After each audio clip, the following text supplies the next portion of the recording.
social emotional learning doesn't just happen inside the classroom. It happens just in being in school. And so a lot of people ask us, how do we build a school culture, being a virtual school, an online school? And we have a few ways that we do that. So one of them is through our student services. We very much value counseling services for students, not necessarily totally mental health counseling, but school counseling, where we check in with students on a regular basis, every other week or a month, or just depending on what the student needs. We can work with their counselors in the community too if they are meeting with a counselor, but just really checking in and giving students and adults to run things by, to troubleshoot things with, to celebrate their big milestones, or to work through any problems that they might have. So we have our student services, and we meet regularly for counseling and advising, as I said. We also have student activities. So we have a student council where students plan activities for the student body. They plan like movie nights or trivia nights or different activities that bring students together, talking and engaging with one another and learning how to really work together in those social ways through using the internet and the computer as well. We also have a lot of student clubs, which are run by student interests. We've had like a cooking club and a chess club, and different clubs where students can really dive in and talk to each other and get to know one another. And some clubs, you know, get to that emotional level and really can be supports for each other too. We also do a number of special events for students. Probably one of my favorites now is our senior night that we just started this year, where we have our graduating seniors. They just get to come and attend, and we just kind of shower them with honor of what they've accomplished and going to school here. We had our junior class do a small presentation for them on what the senior class meant to them. And during that presentation, it was really meaningful. They went through and traced back all of their communication while being online students, and pulled out stories and wonderful examples of how they were able to build real meaningful friendships, like Stacy was saying at the beginning, through online virtual school. They pulled out chats from years ago, like 3 years ago, where they were salty with one another, as they said, and then developed a friendship and a relationship where they were able to troubleshoot areas where maybe they weren't getting along in a class, or maybe the group work wasn't working the way that they had hoped to, and then they've learned how to work with one another and be a member of a group and be successful in what they were doing. So it was really meaningful to see them do that.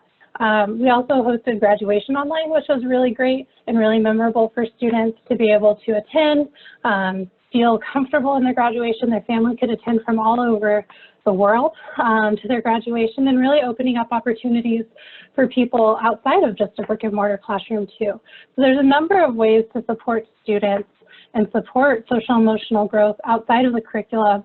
It takes a little bit of creative thinking and time to develop those systems for students. But if there are places where students can do that and really interact with one another, it's very meaningful.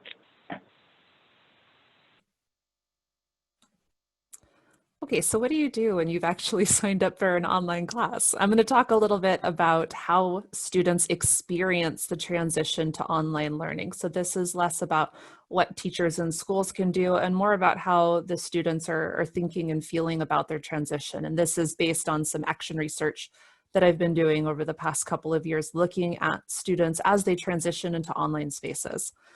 So transitioning to online learning is more complicated than just signing up and turning on a computer and hopping in.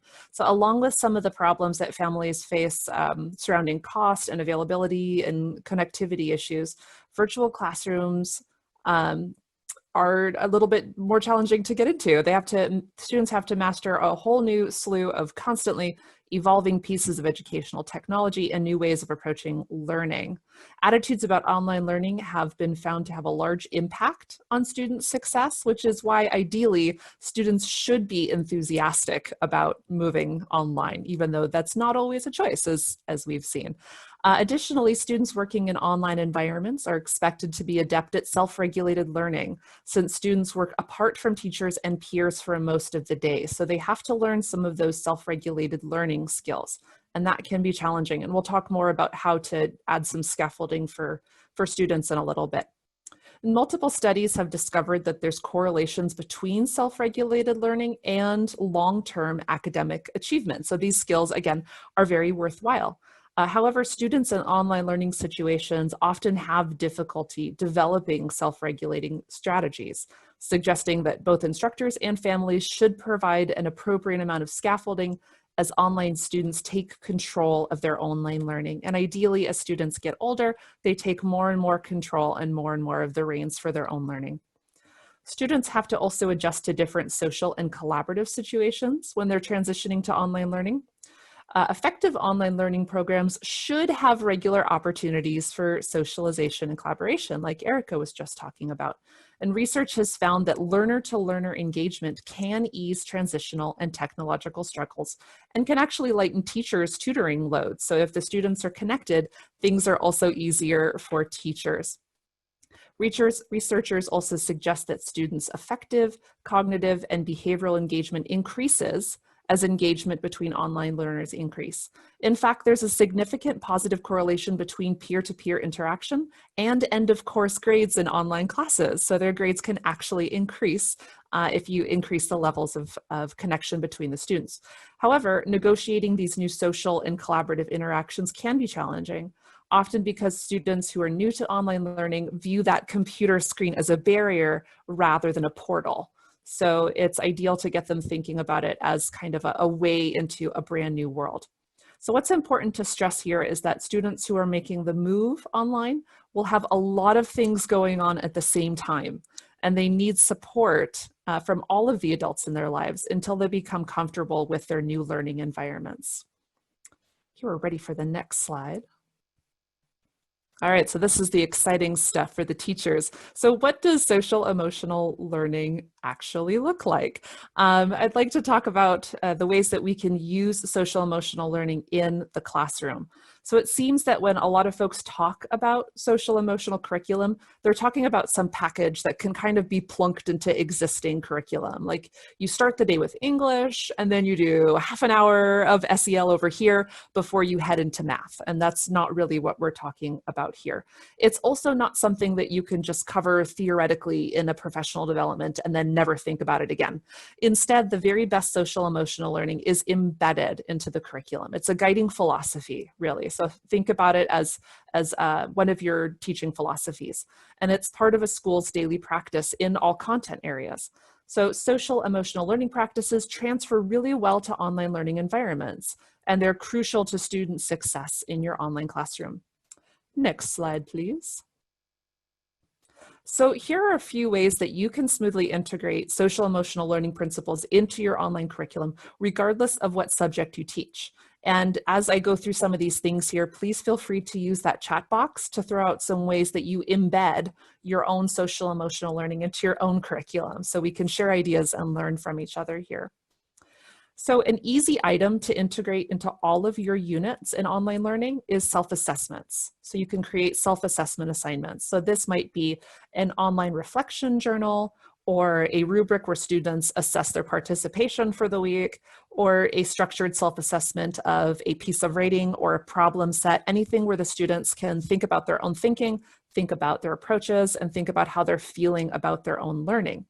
And if these self-assessments are set up as assignments that you as an instructor can review, which is possible in most learning management systems, you can ask questions, you can compare your assessments with the students' assessments, and you can push them to think deeper about their assessments of their own learning. And all of this feels really authentic as opposed to just being something on the side, and it's fully integrated into the objectives of the course. So another feature of social emotional learning that must be tackled in online learning is promoting organization. So organization is a self-management skill that can and probably should be explicitly taught in every online class. And it might include things like time management and organizing files on the cloud and communicating, organizing your communications. So teachers can help students work on their organization by providing or even requiring weekly to-do lists, or modeling the ways that they organize their own time and their own files. Stress management is another component of social emotional learning that can be addressed in every classroom in an embedded fashion.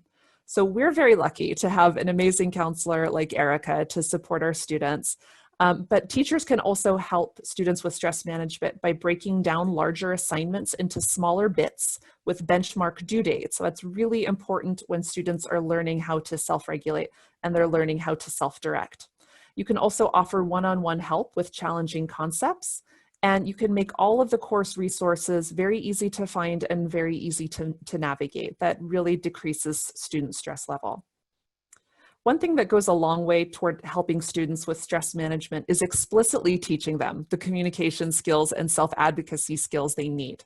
So students usually don't come to online learning knowing how to communicate appropriately, especially since the internet tends to be quite casual. So you need to teach them how they should write emails or Teams messages to you and each other. How should they communicate on discussion boards and any other asynchronous tools?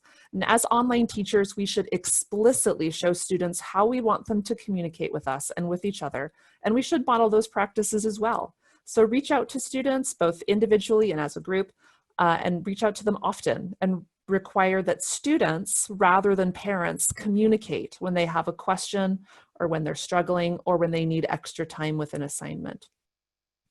Some other social emotional items such as cooperation, conflict resolution, and problem solving are hallmarks of online classes that use synchronous live sessions.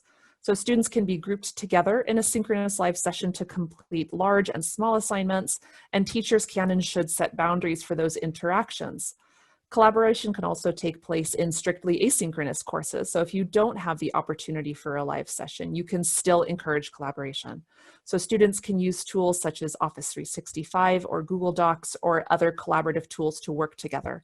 The key here is that teachers need to have access to those documents, and they can offer feedback on the ways that the students are working together. Some other items here are respect and cultural competence and empathy, and these are all major components, especially of humanities classrooms.